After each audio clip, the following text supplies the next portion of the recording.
Hello, प्रणाम। मैं divine soul Rami, आप सबका स्वागत है मेरे चैनल पे। आज का विषय है प्रार्थना और उसका चमत्कार। आप किसी भी धर्म के हो, हर एक इंसान को चाहिए उसके धर्म अनुसार प्रार्थना करना।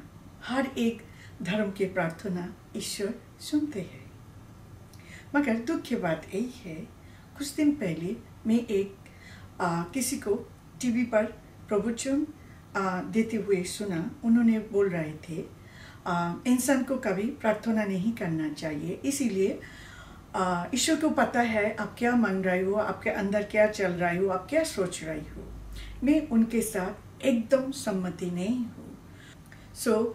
जो लोग कहते हैं ईश्वर के पास मांगना उनको ऑर्डर देने के बराबर, ये सच नहीं है। ईश्वर सारे यूनिवर्स को ईश्वर चलाते हैं। हम उनके शरण में नहीं जाएंगे तो कहाँ जाएंगे, आप मुझे बताइए। इसीलिए जो टीवी पे प्रवचन दे रहे थे, मैं उसके साथ एकदम सम्मति नहीं हूँ। मैं आपको एक बात बताना चाहती हूँ, ये सारे विश्व में, सारे यूनिवर्स में ईश्वर को हुक्म देने के शक्ति किसी को पास में नहीं। जो इंसान इस लेवल का है और उसके सारे सोच ईश्वर सुनते हैं और उसके सारे वो जो सोचते हैं वही हो जाती है, उस तरह का इंसान दुनिया में बहुत कम है। उसको जो लेवल है स्पिरिचुअलिटी, वो एकदम ऊपर, और उस लेवल का लोग की संख्या बहुत ही कम है। आप जो आम इंसान हो, ऑर्डिनरी लोग, सबको चाहिए ईश्वर के पास प्रार्थना करना। मैं छोटा सा एक उदाहरण देती हूँ आपको। क्यों? आपको तो ये सुना ही होगा, बिना मांगने से माँ भी बच्चे को दूध नहीं पिलाते हैं। छोटे बच्चे वो तो बुला नहीं सकते माँ को, माँ आकर मुझे दूध पिलाओ। जो छोटे, बहुत ही छोटे बच्चे, वो कैसे बुलाते हैं माँ को? रोते हैं। वो जब रोते हैं तब माँ को पता चलती है मेरे बच्चा भूखे हैं, और वो भागे भागे आकर बच्चे को दूध पिला देती है। अब मैं आपको बताती हूँ, जब बच्चा नहीं रोते है तो क्या होता है, और अच्छे बच्चे बनकर सो जाती है। उसका उदाहरण मैं आपको देती हूँ। बच्चे सोचते हैं मैं अच्छे बच्चे बनकर सो जाऊंगी और मेरी माँ आकर मुझे दूध पिला देगी, मैं नहीं रोऊंगी, माँ खुद ही आकर मुझे दूध पिला देगी। और उधर से माँ सोच रही है कितना अच्छे बच्चा शांति से सो रही है, जब वो रोएगा तब मैं उनको दूध पिलाऊंगी। वाह, आप देखा, माँ सोचती है बच्चा जब रोएगा तब दूध पिलाएगा, और बच्चा सोचती है मैं अच्छे बच्चा बनकर सो जाऊंगी तो माँ आकर मुझे दूध पिला देगी। और उधर माँ बोलती है नहीं, मैं वेट करूंगी, जब मेरे बच्चा रोएगा तब मैं जाकर दूध पिला दूंगी। अब देखा, बिना मांगने से माँ भी बच्चे को दूध नहीं पिलाती है, यानी बच्चे को रोना पड़ते है दूध के लिए। बिना रोने से माँ भी बच्चे को दूध नहीं पिलाती। मैं आपको दूसरा एक उदाहरण देती हूँ। सारे लोग महाभारत देखा होगा और पढ़ा होगा। उसमें जो कैरेक्टर है भगवान श्री कृष्ण और सुदामा का लीला। सब लोग को तो पता ही है, सुदामा और भगवान श्री कृष्ण बाल सखा है। वो दोनों एक साथ गुरुकुल में पढ़ाई किया।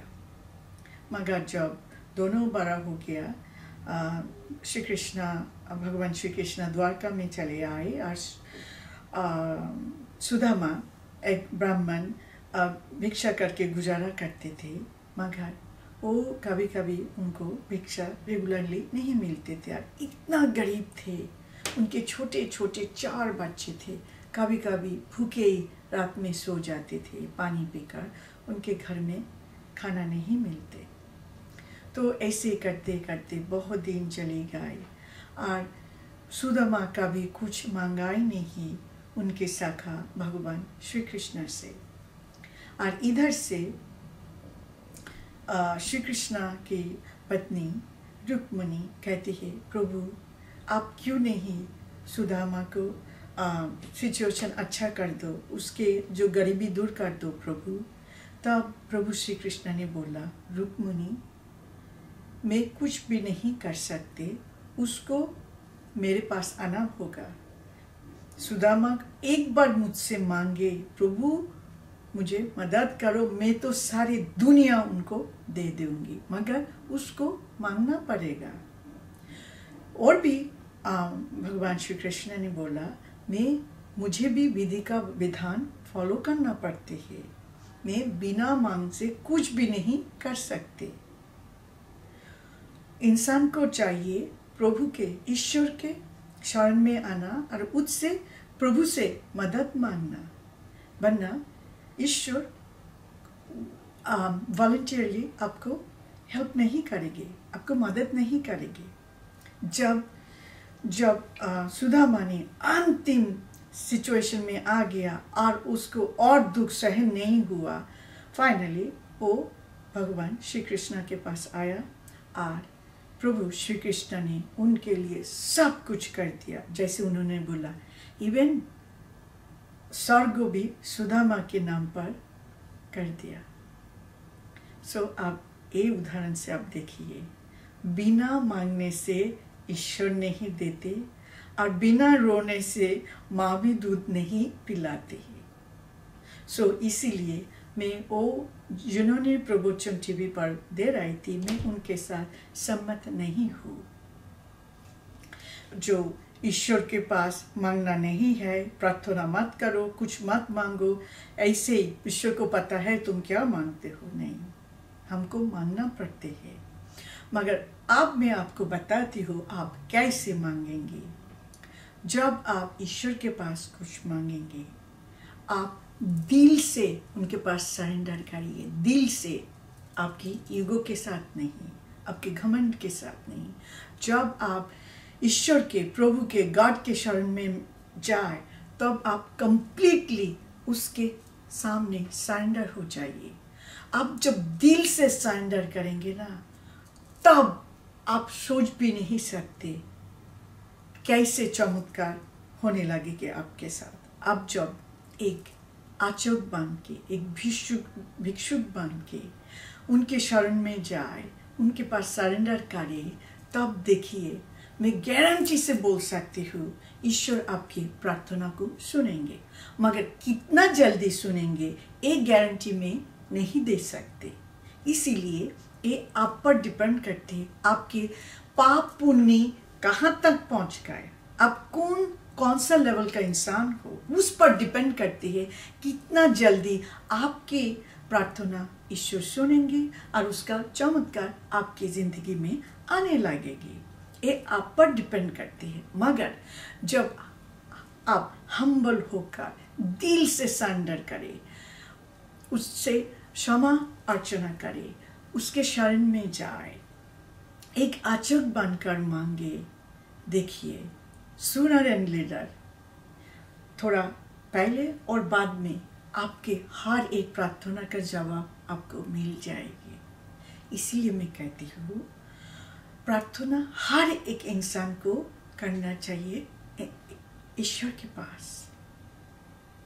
और जो इंसान इस लेवल का है स्पिरिचुअली, उसको नहीं मांगना पड़ते है। इसीलिए उसके अंदर जो एनर्जी है, वो जो लेवल तक पहुंच गया है, वो ईश्वर के साथ कनेक्शन में रहती है। उसका सोच यूनिवर्स ऑनर कर देती है। और उस लेवल का इंसान बहुत कम होता है दुनिया में, और है।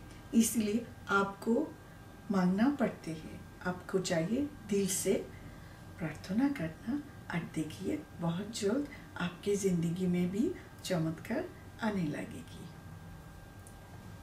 Thank you. आज इसी तक, प्रणाम।